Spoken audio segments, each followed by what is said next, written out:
Good morning, class 10 students. Today I am continuing current electricity part 3. So let's start. Now today first I am starting with direction of electric current. The direction of an electric current is by convention the direction in which a positive charge would move. Thus the current in the external circuit is directed away from the positive terminal and toward the negative terminal of the battery. Electrons would actually move through the wires in the opposite direction. See the diagram, you will understand. Flow of electrons in this way and flow of conventional or convectional current rather in another way, just opposite way.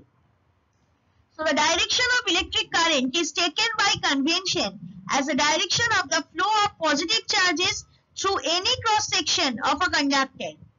But in a conductor connected to a source of electricity like cell, the electric current is due to the flow of negatively charged electrons in the conductor.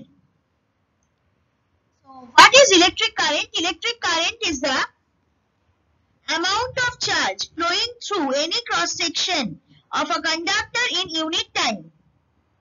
If Q amount of charge flows through a cross section of a conductor in time t, then the electric current I is equal to Q by T. SI unit of electric current is ampere. So the mathematical expression of electric current is measured by the number of electrons flowing past a particular point in a conductor or a circuit per unit time. That is I is equal to Q by T, where Q is the charge of electrons flowing through the conductor, T is the time of flow in seconds, and I is electric current. So electric current is a scalar quantity. So electric current through a conductor is 1 ampere if 1 coulomb of charge flows through any cross section of the conductor in 1 second. Now conductor and insulator. You know this. Already you have read this in class 8. In a conductor, electric current can flow freely. In an insulator, it cannot. Metals such as copper typify conductors, while most non-metallic solids are said to be good insulators, having extremely high resistance to the flow of charge through them. Most atoms hold on to their electrons tightly and are insulators. So examples of conductors include metals, aqueous solutions of salts, that is ionic compounds dissolved in water, graphite, and the human body. Examples of insulators include plastics, styrofoam, paper, rubber, glass, and dry air. So now the question is air a conductor or insulator? Air, like in the atmosphere, is actually an excellent electrical insulator. This means that electrically can be sent through a conductor and it won't jump through the air. Now see the diagram. Conductors and insulators examples are there. So any material that let electric current flow through it, that are conductors. Any material that doesn't let electric current flow through it, that are insulators.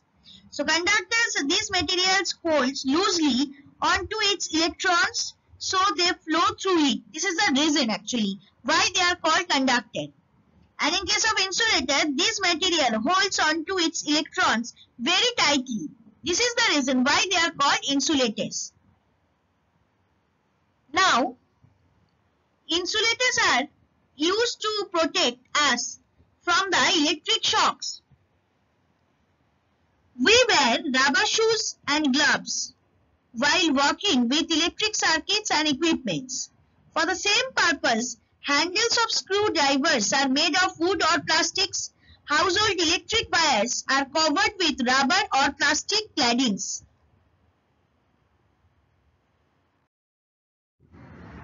Now, the conductors are divided into basically two parts also. These are superconductor and semiconductor. So what is superconductor? A superconductor is an element or metallic alloy which, when cooled below a certain threshold temperature, that means a particular temperature, the material dramatically loses all electrical resistance. So superconductors are materials that offer no resistance to electrical current. Prominent examples of superconductors include aluminium, niobium, magnesium diboride, culprits such as you can say that yttrium, barium, copper oxide, and iron nitrides. Rather, you can say, I think so, mercury is a very good superconductor. So it is observed experimentally that resistance of some substance like lead, tin, etc. decreases very much on decreasing the temperature and becomes almost zero, near absolute zero temperature. The substances in this condition are called superconductors. Once a current is passed through a superconductor, the current persists for very long time without applying any voltage across it. This is the advantage of superconductor. Thus, the resistance of a superconductor is almost zero, or its conductance is infinite. So, some of the examples of superconductors: mercury below 4.2 Kelvin, here K for Kelvin. Lead below 7.2 Kelvin, so temperature they are mentioning. Niobium below 9.2 Kelvin, etc. Only difficulty for using superconductor is to attain such a low temperature. Researchers are in progress for discovering some superconductors which can work at comparatively higher temperature.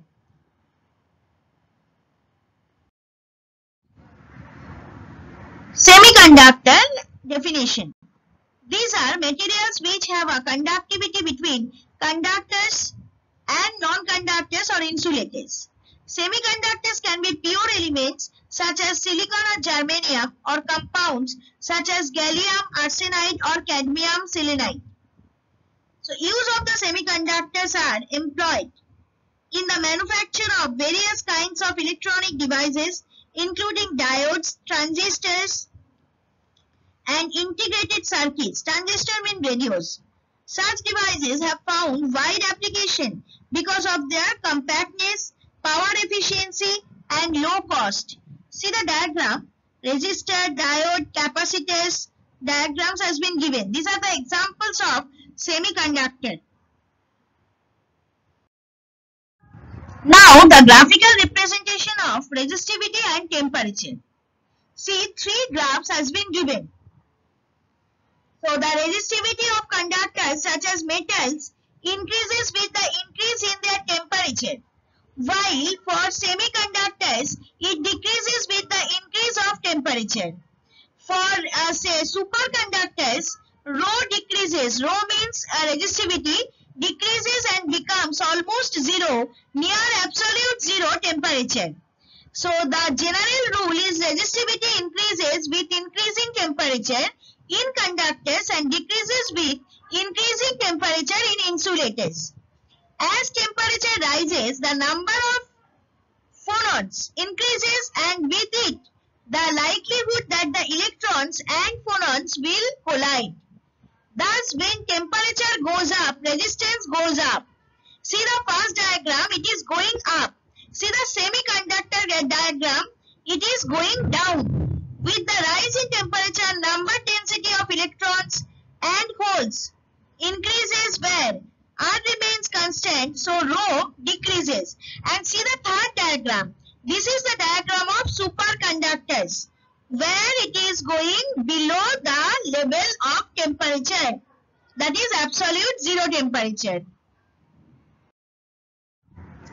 Now series and parallel combination. There are two types of circuits, series and parallel. In series connection, the current flows only through one path will be the same when passing through each resistor. In parallel connection, the voltage remains the same across each resistors in the circuit, and the current is divided among each branches. See the first diagram. Series combination is there. It is connected like this, R1, R2, R3 like this. In parallel combination, see, it is also connected but in a different way. This is also R1, R2, R3. And in the third diagram, series and parallel, both the combinations are there. See, hope so you will understand. R2 and R3 are the parallel combination. But with R1, this R2, R3, the equivalent resistance of R2, R3 will be the series combination.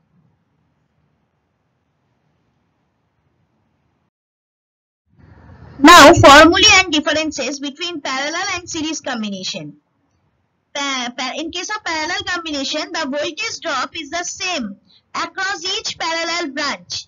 The sum of the current in each individual branch is equal to the current outside the branches. The equivalent or overall resistance of the collection of resistors is given by the equation 1 by R is equal to 1 by R1 plus 1 by R2 plus 1 by R3. Here, instead of R, I have taken Req, that is equivalent as Req, that means equivalent resistance. So combination of these resistors in series, that means in series combination, the potential difference across R3 is equal to V3 is equal to I into R3. Thus, in case of series connection, the equivalent resistance, that means R is equal to V into I, that is R1 plus R2 plus R3. For n number of resistors connected in series, the equivalent resistance R is equal to R1 plus R2 plus R3 like this till Rn, where n is equal to an unknown number. Now the difference between series and parallel circuits. The major difference is that the series circuits have the same amount of current flow through all the components placed in it. On the other hand, in parallel circuits, the components are placed in parallel with each other. This circuit splits the current flow. Now see the diagram. In case of series and parallel combination, always remain same in series, current, that is I. In series combination, it will always remain same. But in case of parallel combination, it will be divided, that is I1, I2, I3, like this. Voltage will be same in parallel combination, that means VA minus VB always. But in case of series combination, it will be divided. That means for R1, it will be V2 minus V1. For R2, it will be V3 minus V2, like this, and so on. And the last point, formulae given, and the first point, diagrams given. Now, derivation of both the formulae. In series combination, resistors are connected end to end and current has a single path through the circuit, but the potential difference varies across each resistor. Thus, we can write as V is equal to V1 plus V2 plus V3 according to Ohm's law. V is equal to I into R. So, V1 is equal to I into R1. V2 is equal to I into R2. V3 is equal to I into R3. So, V is equal to I R1 plus I R2 plus I R3, putting the value of V1, V2 and V3. Therefore, if I will take I common, V is equal to I into R1 plus R2 plus R3, or V is equal to I into R, E, that means equivalent R. All the individual resistances become equal to the equivalent resistance, or equivalent resistance R is equal to R1 plus R2 plus R3 till Rn, where n is unknown number. In parallel combination, each resistor, one is connected to the positive terminal, while the other end is connected to a negative terminal. The potential difference across each resistance is the same and the current passing through them is different. Here V is equal to V1 is equal to V2 is equal to V3 like this. Or rather you can say V is equal to V1 plus V2 plus V3 like this also you can say. So I is equal to I1 plus I2 plus I3. Here why I have said V is equal to V1 is equal to V2 is equal to V3 because V will be same. So current through each resistor will be I1 is equal to V into R1, I2 is equal to V into R2, I3 is equal to V into R3. Therefore if I take common V, So I is equal to V into 1 by R1 plus 1 by R2 plus 1 by R3. In case of equivalent resistance, I is equal to V by RE. That means equivalent resistance. So V by equivalent resistance is equal to V into 1 by R1 plus 1 by R2 plus 1 by R3. So the equivalent resistance is the sum of all resistances. So 1 by R is equal to 1 by R1 plus 1 by R2 plus 1 by R3. Thank you students. Hope so you have understood till this. For any doubts or queries, please email me at sudeshna1.sma@outlook.com. And one more thing I want to say, if you have any type of query or maybe you are not understanding the proof, so please email me and say your doubts so that I can send you in a video form.